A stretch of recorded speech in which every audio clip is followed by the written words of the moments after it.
So I think New Year's Eve goal setting should be banned.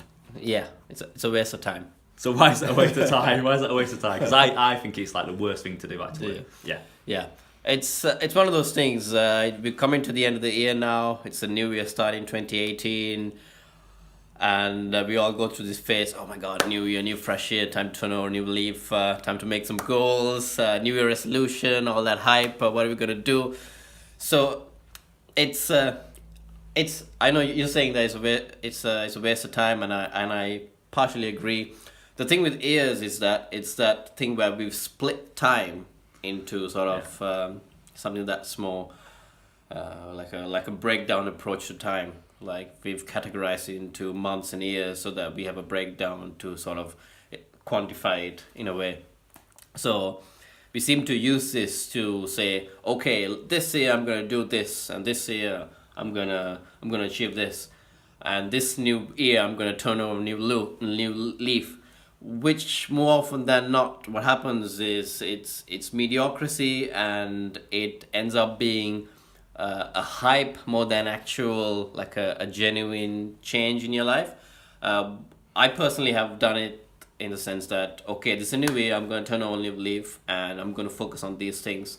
So it's better to do it than not to do it, but it's better to do it in a more strategic and you got to approach it in a different way to what's spoken about just in general. Oh my God, it's See, I think you said it's better to do it than not to do it, and I think it's better not to do it at all. Okay. People set New Year's Eve goals, and most people by the end of January, the end of February, give up on them, don't they? Yeah. So they don't work because most people set them, they give up, and it don't work. And the reason it doesn't work, and the reason it's got a real bad impact as well, is because when it doesn't work, you feel so bad about yourself that you feel like less valued in yourself, and that becomes like a real vicious circle stopping you to be successful. Okay.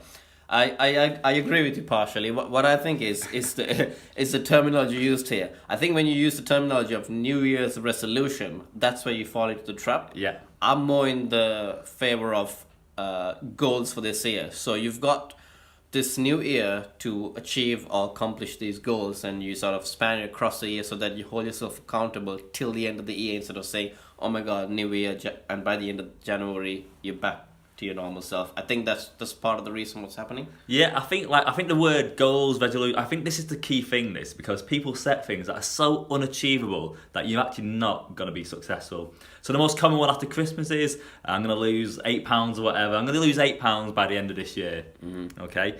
And then what happens is you don't make any change in your life, and you feel unsuccessful, and then when you feel unsuccessful, you start eating to make yourself feel really good. What I think you should do, instead of setting goals, is change your lifestyle. So if you want to lose weight, if that's your focus, then actually it's the wrong focus to have, because that's about your image and not about what you think is valuable to you. A couple of years ago I put on a little bit of weight, and I wanted to feel more healthy, and I wanted to change my lifestyle. So I wanted to eat better food, I wanted to do more exercise. My focus was being a healthier person rather than losing weight, and I naturally lose weight because I had a better diet and I did more exercise. So I'm like, stay away from the goals, but change your lifestyles, tweak your life so it's in line with how you want to be as a person, how you want to live your life, how you want to feel better about yourself. Okay. So regardless, you're saying instead of thinking about a new year, turning over a new leaf, or I want to achieve these goals, just start and create the new lifestyle that you want to have. Is that what you're saying? Yeah, so people be like, get a new job.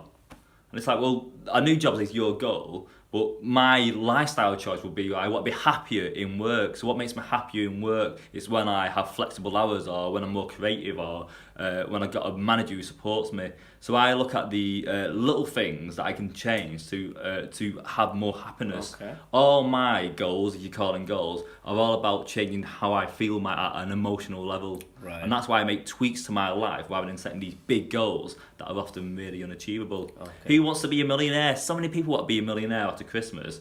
But why?